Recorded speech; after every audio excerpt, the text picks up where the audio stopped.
Hey, what's up, everybody? It's Lee with another edition of Our Kids Play Hockey. I'm actually really excited to bring this episode to you today. We got a great special guest, Juliana MacEwen, who is the mother of Philadelphia Flyers' Zack MacEwen. And we had the opportunity today to really dive in to the life of a hockey mom or a hockey parent whose kid did make it all the way. So we really asked some great questions about that journey, what it takes, what's special. And I think the answers might surprise some of you. All right. I'm just really excited about this episode. Really enjoy it. As you know, before the episode, we're going to promote this as well. When Hockey Stops, the children's book that Christy and I have written for first through fifth graders, really ages 6 through 12, is out everywhere now. So if you've been waiting, you didn't want to get it on whenhockeystops.com, head over to Amazon, Barnes & Noble, Target, Walmart, whatever you want online. The book is available globally. Cannot thank you enough for your support with that venture. It's a great way of supporting us. And just remember, before you watch the show, if you like what we do, you value it, like, subscribe, follow, whatever the buzzword is, hit it, rate us, let us know. It helps us keep going. We really appreciate the support. We really appreciate you being here with us, and enjoy this edition of Our Kids Play Hockey. Hello, hockey friends and families around the world, and welcome to another edition of Our Kids Play Hockey. I'm Lee Elias, and I'm joined, as always, by my good friends Mike Benelli and Christy Casciano Burns, and we are joined today by Juliana MacEwen. Now, we asked Juliana before the episode how we should introduce her, and without hesitation, she described herself as a hockey mom, as the game has been a huge part of her life. Her husband, Craig, and her have two children, Kurtis, who is 31 years old, and Zack, who is 25 and who also happens to be a forward for the Philadelphia Flyers in the NHL. So for all of you listeners that have been hoping to hear from a hockey parent who has successfully navigated the rugged and windy road to the NHL, this episode is for you, Juliana. It's a pleasure to have you here today. Welcome to Our Kids Play Hockey.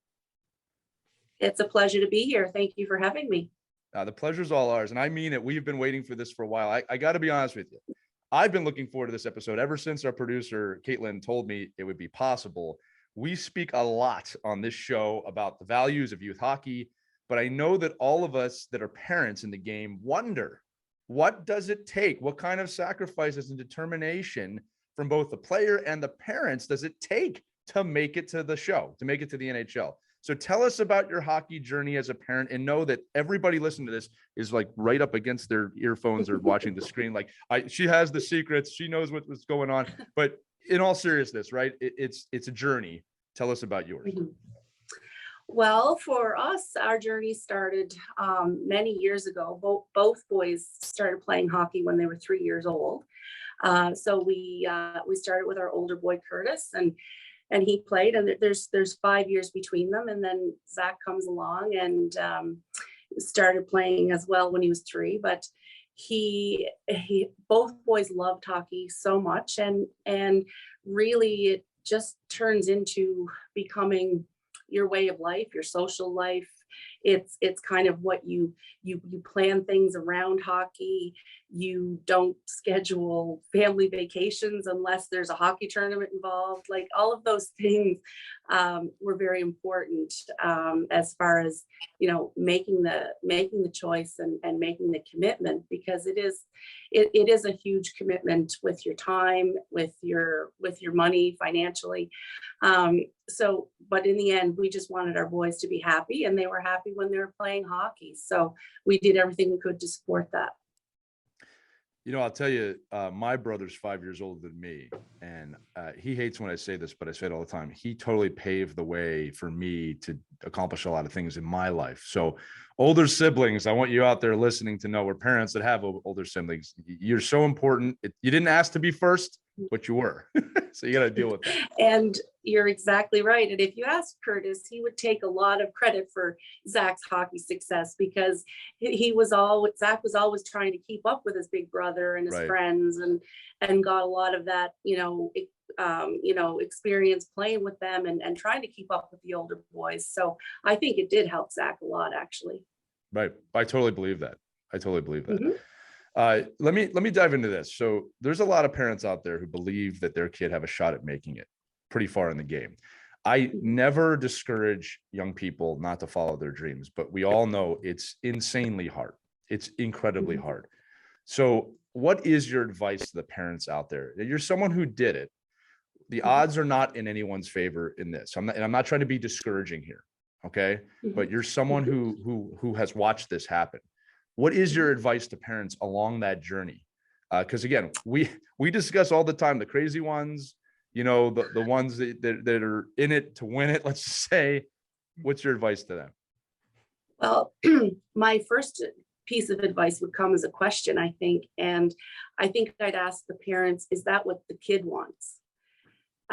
Because sometimes parents, for some reason, they think that their kid, wants to do this, wants to play hockey, and wants to put in the level of commitment that it will take to get to the next level. But if their child really doesn't want to do that, then it just doesn't make it a good experience for anybody. So I think first and foremost, the parents really need to understand what the kid wants, because it's easy to kind of guide them that way when they're younger. But once they get to that, 15, 16 years old, other things start factoring into their kid's life. And maybe at that point they've decided, well, you know what, hockey's not my first priority. So the biggest piece of advice I can give them is make sure that the kid wants it too. Yeah, no, well, just real quick, just on that subject, because this is something we talk about often is, that inner drive of that young athlete, right? So, so maybe you could tell us from your son's, 11U team, his Pee Wee team up there in Canada. Can you tell us all the players that made it to the NHL from that team? One. Right. So I think, and I'm sure they all were elite athletes at the time, right? And they were all very good hockey players, and they probably all had the same commitment as you did as a family. And, and I think we often talk about this a lot, like, and I talk to a lot of head coaches now that have their kids playing, and these conversations always come up like, oh, I got to get my kid out in the driveway. I have him shooting 500 pucks, and, I have him doing dry land. I have him doing the mental toughness training, and he's doing this. And then, you often ask and say, well, what did you do to get to the level you got? You played pro, you played Division I college hockey. Did your dad or mom ever make you do anything? And the answer is always no, never. No. And so No. I think that's a real trap, right? So maybe you could talk real quick about, the players that you saw through Zach's journey, well, both sons' journey, going into that 15-year age group, how maybe the parents driving it even push them away further. Mm-hmm.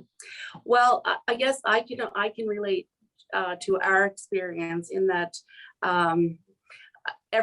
the names are changed now. When my boys were playing, it was Pee Wee and Bantam, and now it's U15, U16. Yeah.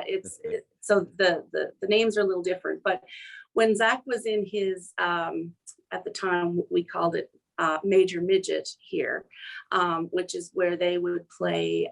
It was the year that he could potentially get drafted to the Q. And he decided during that year, the year before that, his Bantam team had a really successful year. They went to the Atlantics in Newfoundland and just had but he was kind of the younger kid, always, like every second year on that team. So he played a lot with guys that were a year older than him. So then major midget comes around, and this is his draft year for the Q. And he decides that he wants to play midget AAA one more year in his hometown rink in Pownal, so that he would get to play with all of these boys. And we said, yep, sure, no problem. And that's what he did. And some parents said to us, like, what are you doing? Like, this is his draft year for the Q. And, and some of the boys, that played that major midget year, they did get drafted and they did go to the Q, and they had very different experiences. They didn't really get to play a lot on those teams that year. So, or the next year. So they were on Q teams and they were practicing with Q teams, but they weren't really getting a lot of ice time in games and stuff. Whereas that next year for Zack, he got drafted to the Amherst Ramblers, which was a junior A team. So that's where he played his first year of junior. And coming into, midway through that season and then all of the next season, he was playing all of the, in the critical situations. He was getting power play time. He was getting a lot more ice time. He was getting time on the penalty kill. So he got the playing experience rather than with a junior A team, rather than practice experience and sitting on the bench during the games on a Q team. And everybody says Zack was a late bloomer. And I think it's for that reason that he was called that, because but even though he was a late bloomer, he was still getting tons of really critical game time experience. So I guess, Juliana, I want to cut you off real quick, because there's one thing you're saying here that I want to make sure our audience knows, because we've had coaches on here. Mike says this, Christy says this. So important that your child is at the right level of development for them at that time. We talk about that 100%. All the time. So while those other parents were like, it's his draft year, it sounds like you guys knew, well, he wants another year to develop. That to me is actually kind of genius, right? You don't have to rush the process, right? So I'm sorry for cutting you off. I just wanted to reiterate that, because that's something we talk about a lot, that the right development team, the right development stage was considered here. To me, that's correct. If you want to, use that again, it's all and it sounded like, and correct me if I'm wrong, but he's sitting there like I'm so good that I actually don't even get to play with my friends. Like I kept playing up, up and with the older kids, which, I think for him to be mature enough to say, listen, I'm good. I'm a really good hockey player. The cue's ready for me. And when it's ready for me, right. And to play with his friends must have gave him so much more confidence and so much more like the ability to be a leader in the locker room, where he's not, we see it all the time with 15-year-olds, with 16 and 17-year-olds, and they kind of sit in the locker room. They don't feel like they can be vocal. They don't think they can be they just don't think they can be a leader because they're not given that leadership role. But when you're with your peers and you're the best player in the room, you get to kind of strut around a little bit, and that's a huge piece of development, especially with 15 and 16-year-olds. Where they're probably the least confident, right? And then to have that ability to be in that room, and there's a lot going on at 15. And the star for your team. And I kind of was coining the phrase this weekend. We just did this past weekend. We just did the all the select programs for the National Development Team program from New York State, and we were joking around about you want to be seen at the right time, right? Not all the time. Like just find a way to be seen at the right time in your development, not where somebody critique you all the time through your development. And I think that's, so that route for your family, obviously it paid off, but I think but probably emotionally and all that totally. Other stuff that goes along with it probably was a lot easier for Zack too at that age. Well, and I think too, you guys basically wrapped up my thought completely. Sorry. It's 100% correct. Yeah. No, you did great there. But just on going back to your thought there about getting noticed and being seen. When Zack was 7 years old, we had people come up to us and say, your son has potential. We'd like him to play spring hockey, or we'd like him to do this. And at the time I'm thinking, like, he's 7 years old, like what, but he just wants to play hockey and have fun. So there is a huge pressure for parents, especially, financially and the time commitment when they get approached for these things. And at the time we weren't sure if we were, ready to jump into the financial commitment of what that meant.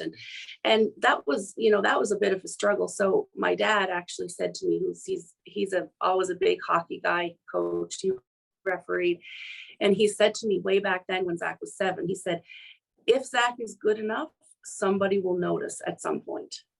And we took that through for the rest of Zack's minor hockey career, and it did work in our favor, thankfully. Right, if they're good enough, they'll find you.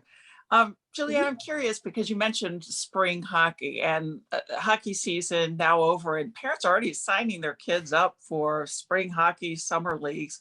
Were your boys year-round hockey players when they were younger? I'm talking 6, 7, 8, 9, 10 years old. Or did they take a break from the ice? And did you put them in other sports to help them develop, other skills that could translate on the ice in the fall? Yeah, that's a great question. And yes, Zach did play spring hockey. Kurtis tried one hockey camp in the summer. It wasn't his thing. He wanted to play minor hockey, and when minor hockey was over, he was ready to move on to do something else.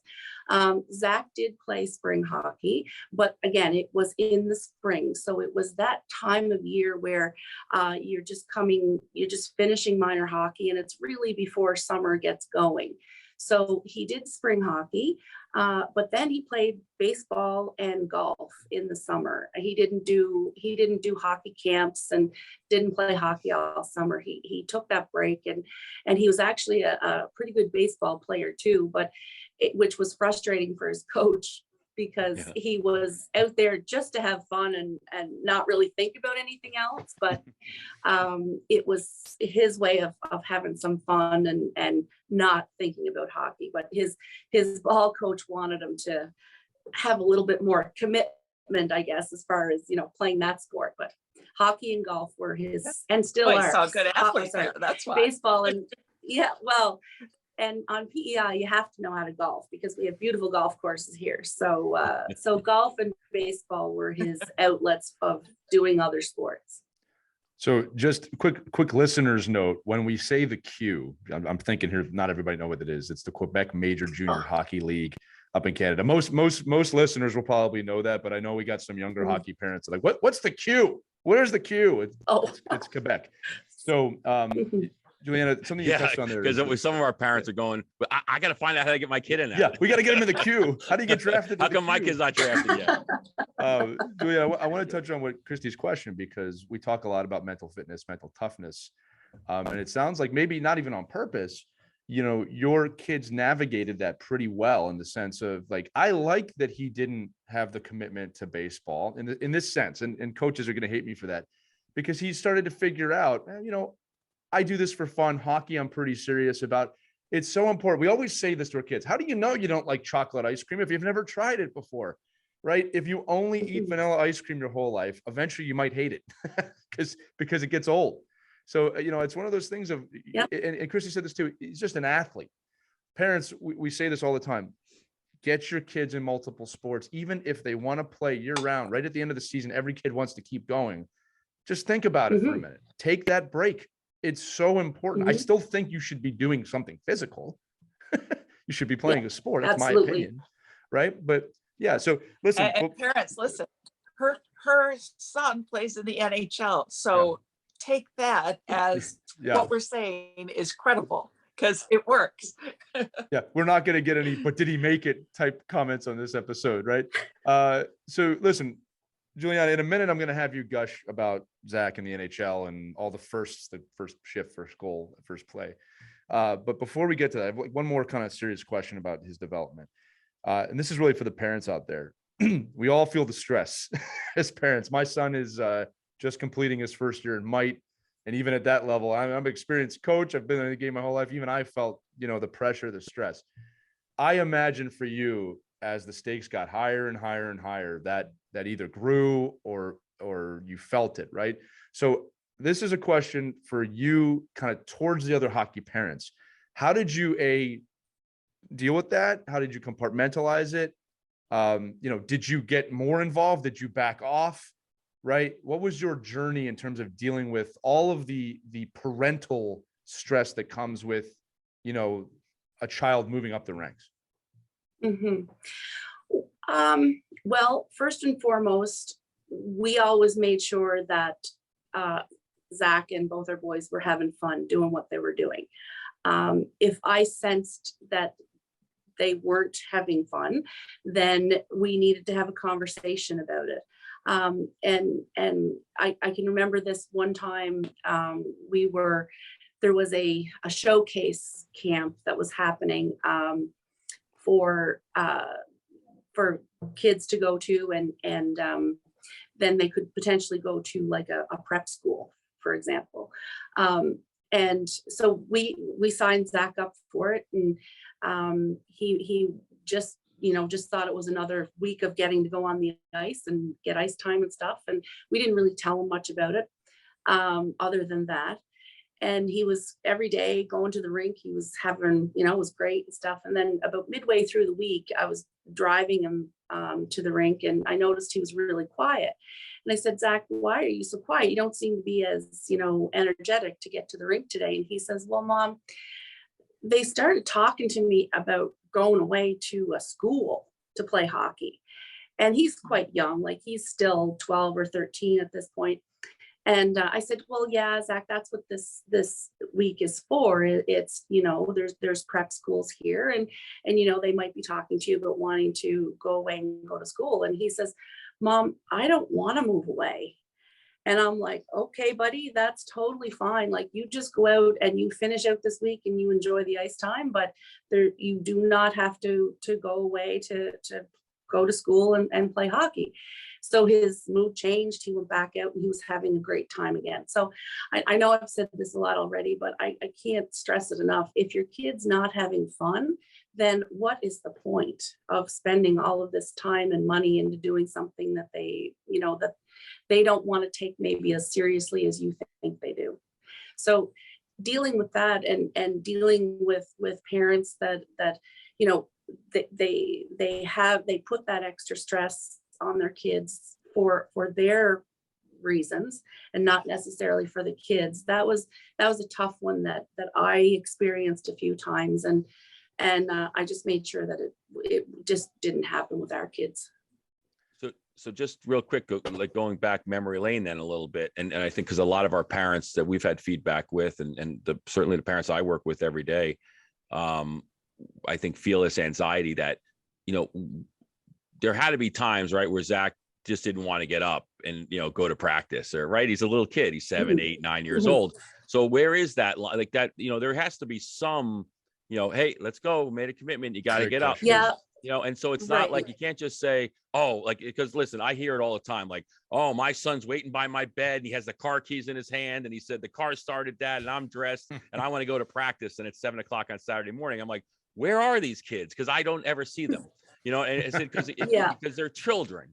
Right. So, and again, are there those players? Yes, I get it. There's players that probably shoot in the driveway 1 million hours a day, but maybe talk a little bit about, in your experience, it's not always about, you as a parent, you sometimes need to remind them like, hey, you made this commitment. And, once you're there, right, they probably had a great time. It's like your story with him at 13.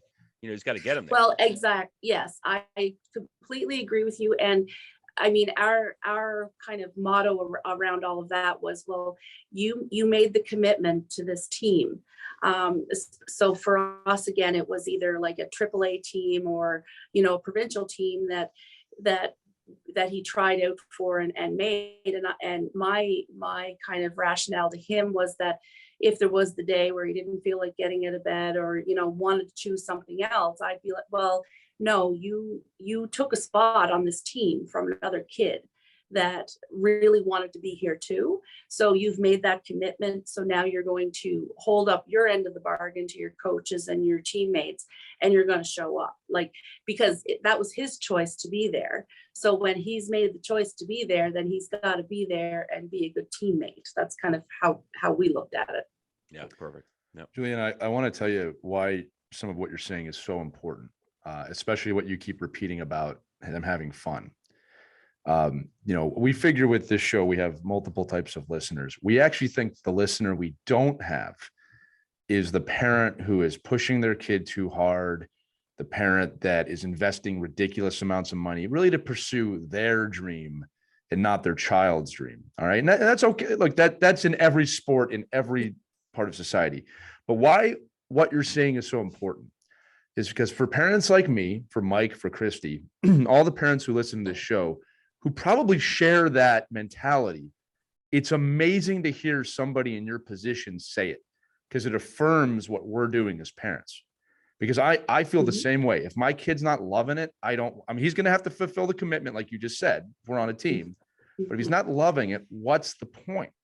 So to actually hear you say that probably brings a lot of comfort to a lot of parents who might be thinking, maybe I should do spring hockey. Maybe I should invest in a private tutor. Maybe I should buy 5 super dekers and 15 off-ice training products.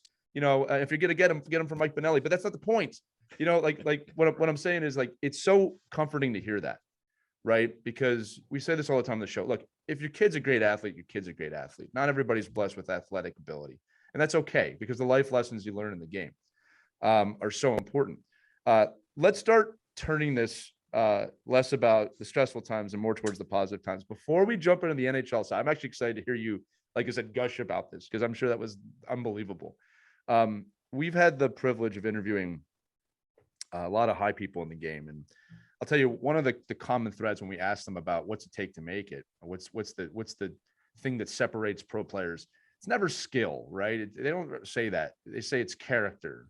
It's the love of the game, right? That's what helps them achieve NHL, AHL, professional hockey. I'm assuming your son has that, right? And is that something you've noticed about even the other hockey parents? Because now you're rubbing elbows with other hockey parents that have NHL kids. Yeah, Zach, it's interesting. Zach never ever thought he was the best player on his team, and he always felt that, you know, he had to work extra hard, and he always had that commitment to work hard, because he thought from the time he was 5 he wanted to play in the NHL. So and my other guy thought he wanted to be a veterinarian. So of course we supported both dreams equally, and you know, and we just kept saying to him, well, if you want to play in the NHL someday, that takes a lot of hard work. So he knew that from day one, and he was never afraid to put in the extra work. That's awesome.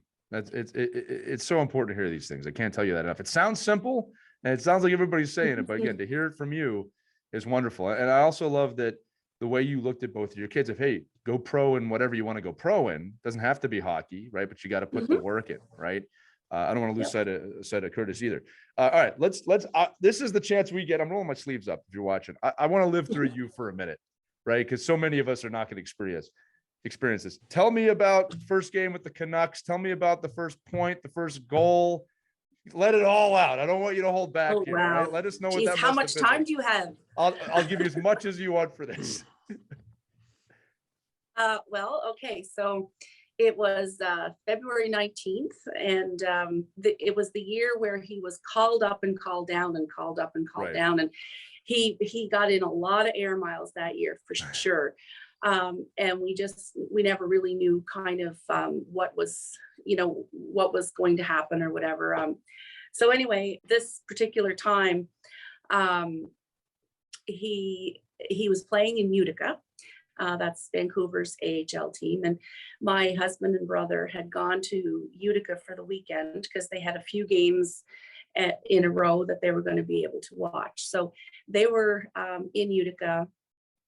They went to the game on Friday or Saturday night. I think, it was Saturday night. Had a great time. They went back to Zach's place after the game, and Zach hopped on a bus because they were going to the next game, which was supposed to be on Sunday. So about midway through the bus trip, Zach gets the phone call to say that the Canucks have called him up. There's going to be a car meeting him at the hotel when he got there with the team, but he wasn't to go into the hotel. He was to go to the car, and they were flying him to Vancouver. So he found this out at about 2:30 Saturday morning, and of course, or Sunday morning, sorry. And of course, everybody else was sleeping. So I wake up Sunday morning, look at my phone, and I get a message from him that says, Mom, call me as soon as you wake up. So I called him, and he's at the hotel. He's waiting for this car to pick him up at 9 a.m. He said, Mom, I got the call. I'm going up. So this is like 9 o'clock PEI time. and there wasn't going to be any official announcement till at least 2 o'clock in the afternoon, because we're 4 hours ahead of Vancouver.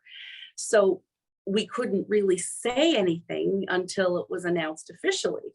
So I spent literally the morning just pacing around my kitchen and not being able to say a word to anybody. I couldn't even talk about it with my husband because him and my brother were in Utica. So anyway, they get the word, and it becomes official, and everybody's so very excited. Zach's happy, but again, at this point, we still didn't know if he was going to be playing. Right.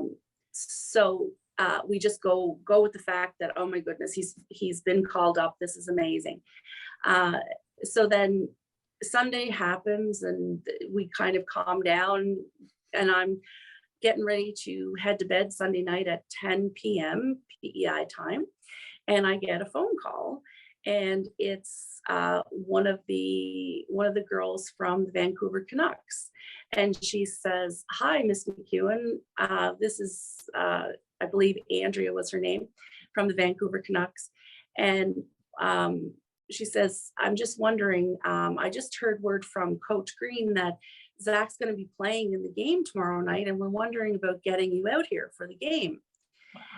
So this is 10 o'clock Sunday night, and he plays Monday night in Vancouver. And I'm like, well, do you realize where we live? Like, I don't know if this is going to be possible. So, and meanwhile, my husband and brother are still driving back from Utica, and they wanted them to go as well. So we start looking at flights. We find a flight for my husband and brother. They drive back from the States, stop in St. John, and they take a flight from St. John to Vancouver. I had to drive from PEI to Moncton, and I got on a flight in Moncton and got over there. And Zach's girlfriend, Lindsay, was also able to make the trip. So Zach knows none of this, because she also said, we want you out here, but you can't tell Zach, because he doesn't even know he's playing yet. So anyway, we get there. He has pre-morning skate that day. He does a couple of interviews afterwards. He still doesn't really know he's playing. One of the media says, "Well, do you think your family will be here?" And he's like, "Well, I'm not really sure. It's pretty far away. Like, they live on the East Coast." Then he gets called into the coach's room, and Coach Green tells him that he's in the lineup. So to treat it as, just a regular pregame day. So he goes back to the hotel, and Lindsay and I are already at the hotel, and I use my mom's skills, and I actually get the concierge to tell me his room number, which I know with privacy and security that shouldn't happen, but I'm like, I am his mom. I'm surprising him. You are telling me his room number. That's the hockey mom. We use our hockey we knock mom on the voice door. there. Yeah, exactly. So we knock on the door. I cover the little peephole. I say, "Room service," and he opens the door. And so wow. Me and his girlfriend Lindsay were standing there to surprise him. So that was pretty special. So then how thoughtful of the team. I'm really impressed the team took the time to contact you and make every effort to get you out. I guess I didn't have the impression that NHL teams really cared that much about the family being a part of the NHL debut too. That's really cool to know that. Well, it is a really special thing. And I mean, their idea was to get me and my husband out there. But because my brother just happened to be traveling with my husband, and he couldn't just leave him on the side of the road, they paid for him to come along as well. So the three of us got to experience it together, which was amazing. Mm-hmm. Yeah. So yes. So then so Zach knows we're all there. He plays in the game, and somebody sent me a picture afterwards, and the team was wearing red jerseys that night, And so I can remember when they were coming out for the warm up, of course, you have to go out with the no bucket on and do the little skate and shoot the puck, being the rookie. And so I was standing kind of above the tunnel, videoing him coming out onto the ice and, trying to capture all of that. And I get a photograph later on where somebody screenshotted their TV or their computer, whatever they were watching, and it sees him stepping onto the ice, and I'm up kind of in the little corner of the screen. That's awesome. And I'm like, that was the exact moment that I realized my son is now playing in the NHL, right? And somebody captured that for me. So that was pretty cool. That made it all so real to you. Yeah. Yeah, you probably so real. The same way the first time he stepped on the ice, right? Yes, exactly. Yeah.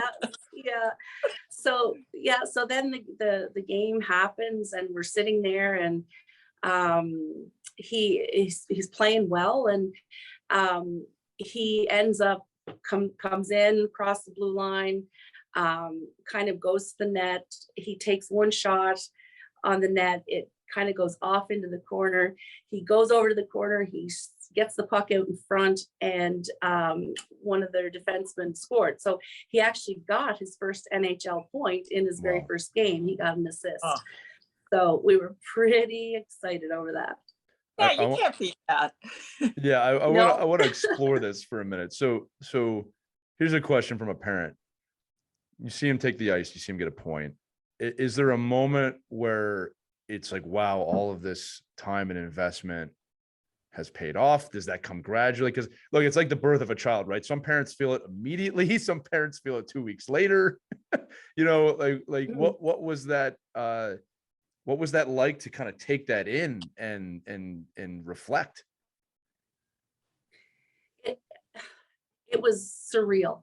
It was surreal. Like just sitting there, hearing your son, hearing his name being announced, and seeing him, playing with the Sedins, like sitting on the bench, like, and yeah, that's not small names there. I mean, these are Hall of Fame players he's playing. Yeah. Well, yeah, like it was pretty special, and we're thinking, wow, like this is our son. He's here, and he even said, like, I think he was asked at one point, and he told us this after the game.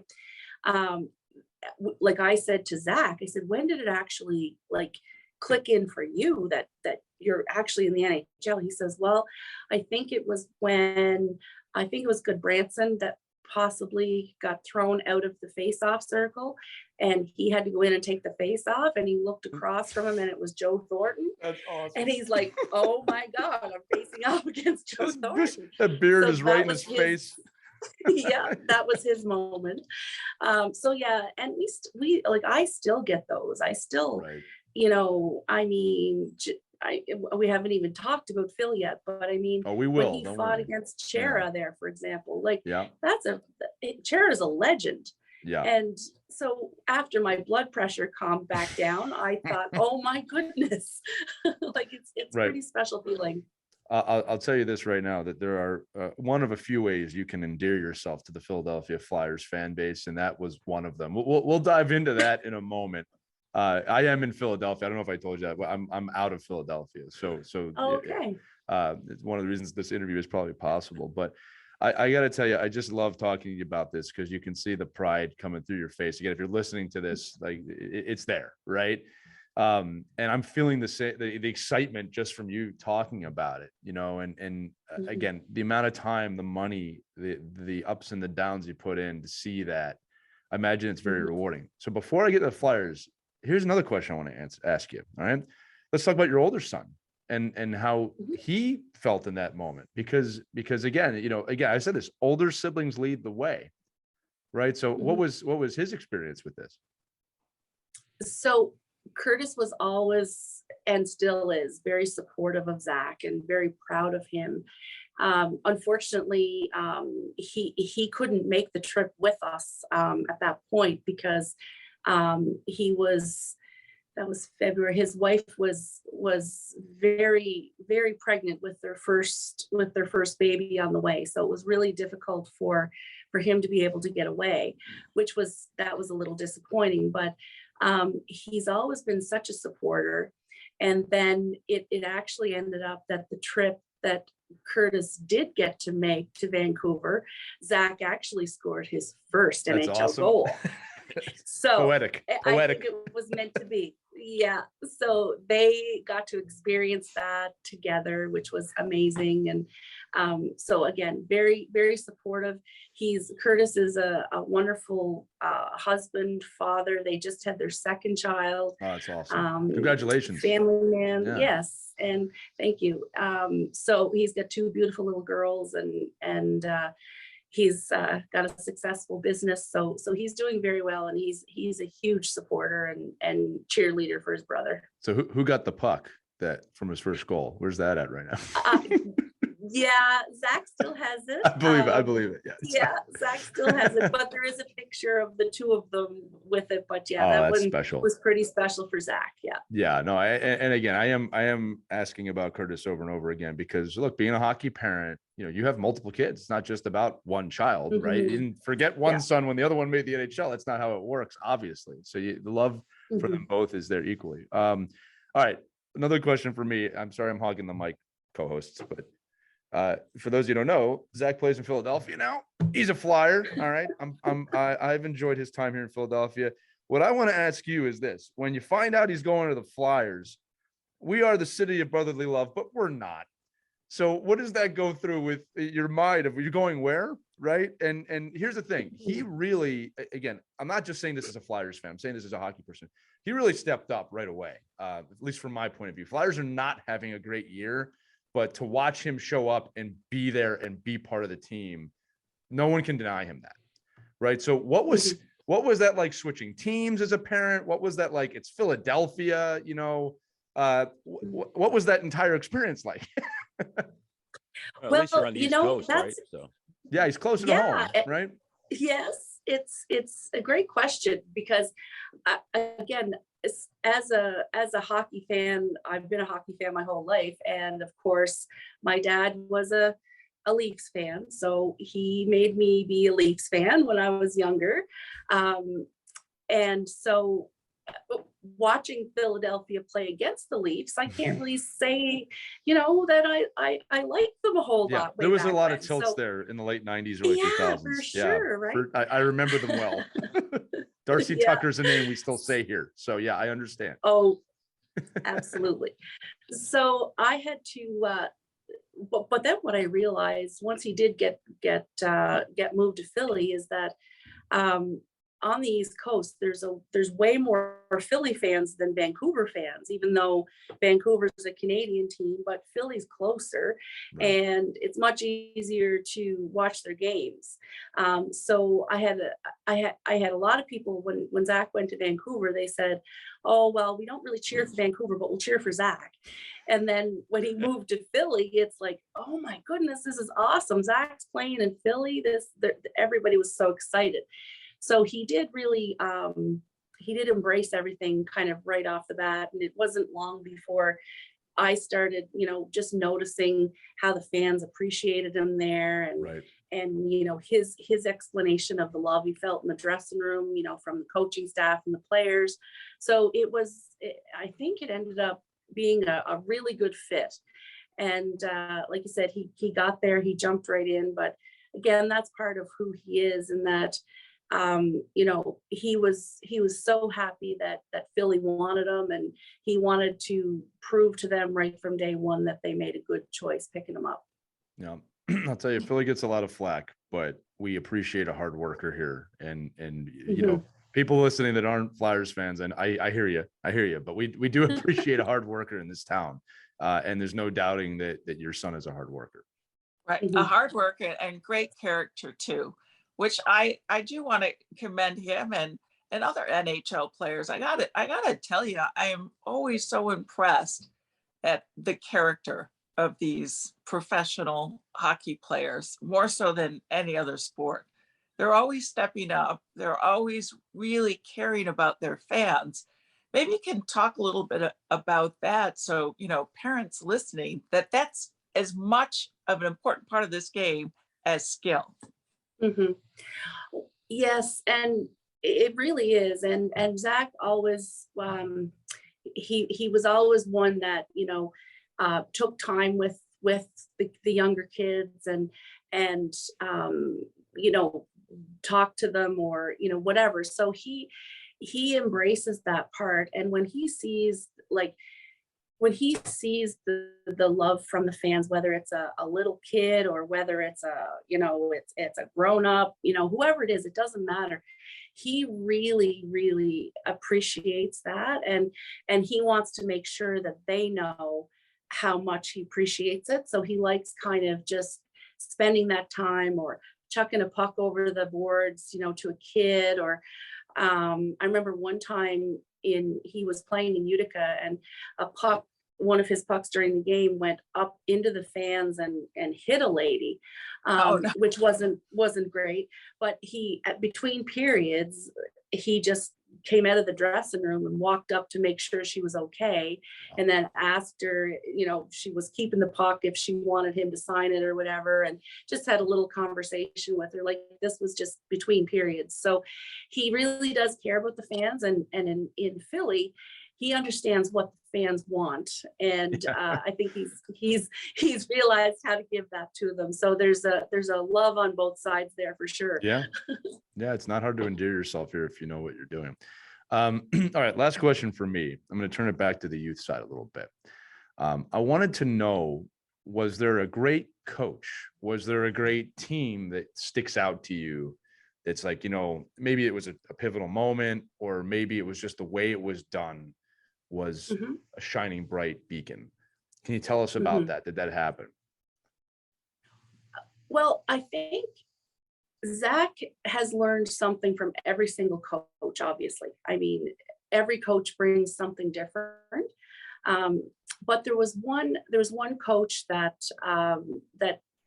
one of the things he said that stood out to me before tryouts, going into, I believe it was trying out for a Canada Games team at the time.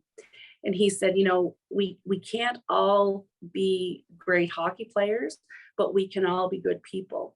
So that was something that Zach and I and his dad talked a lot about after. So that stuck with us. And then again, like different coaches that he had.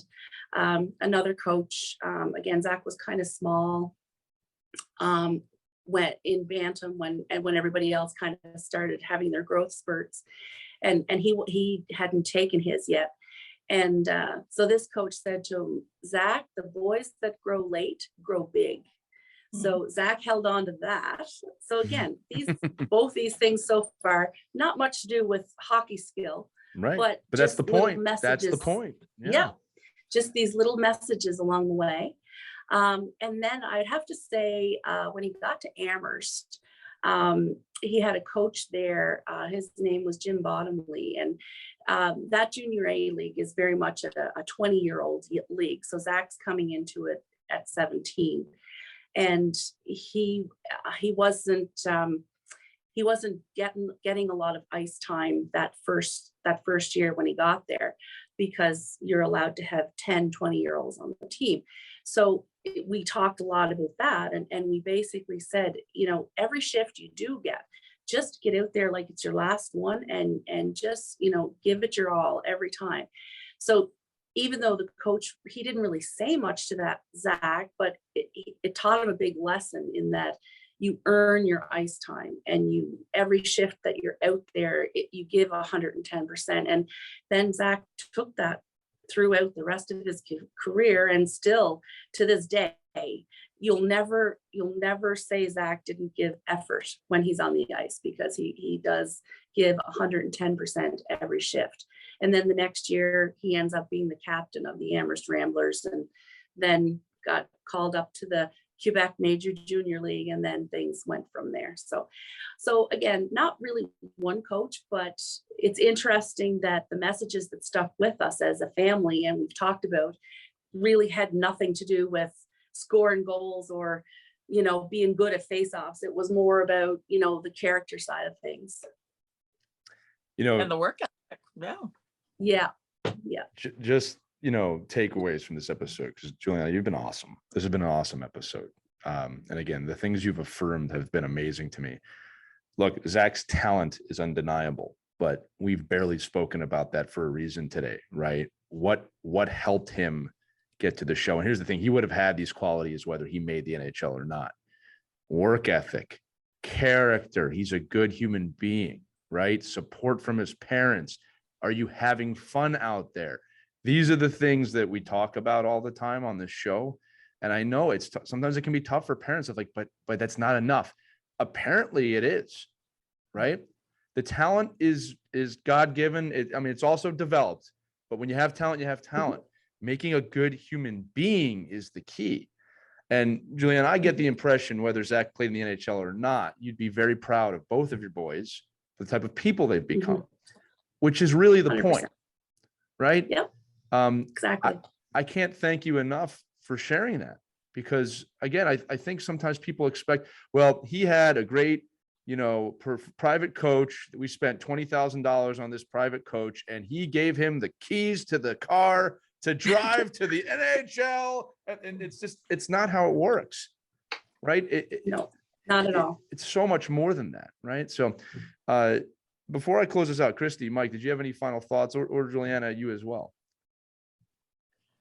Maybe just very quickly, just what you love about being a hockey mom.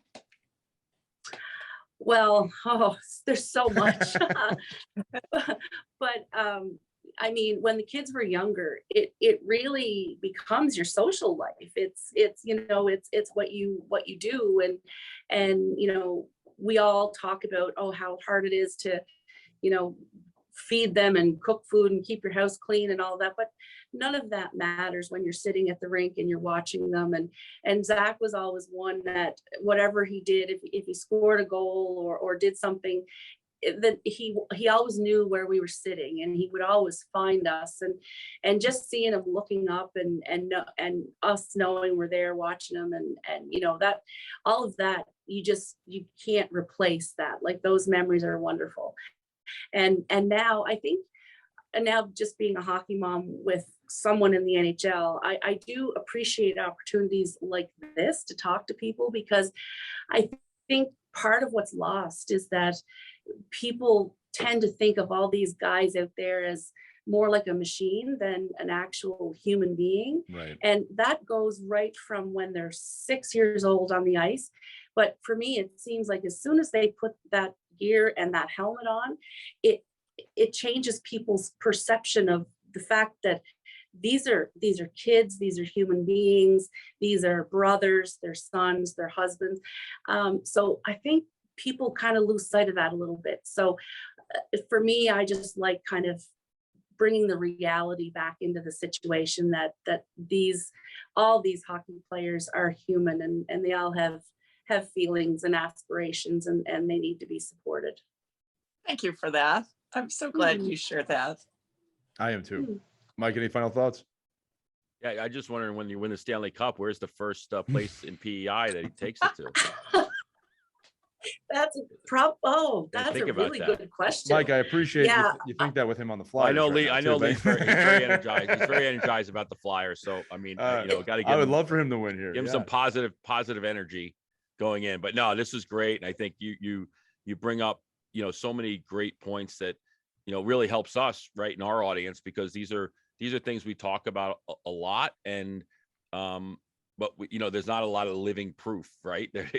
There is out there. I just don't think it gets talked enough about, and talking about the negative parts of the game, and this is all the positive parts of the game, that you do the right thing, you act the right way, you work hard, and you'll achieve unbelievable goals. And going back to that initial conversation about his 12U, U12, Pee Wee age group, and watching him go through the journey where everybody at that time thought they were going to go through that journey, right? And he found a way to be lucky and be at the right place at the right time, and find his way. So that's great. Congratulations as a family, and to him especially because he's Thank you. the one that has to put the work in, right?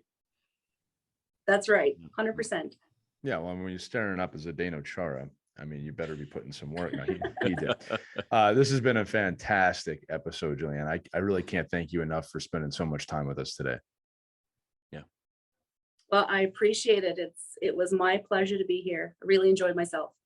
We did too. And look, that's going to do it for this episode of Our Kids Play Hockey. Remember, you can listen to all of our episodes, which many of you have done, at ourkidsplayhockey.com. If you like it, please subscribe, like, follow, whatever the buzzword is on whatever platform you're listening or watching this on.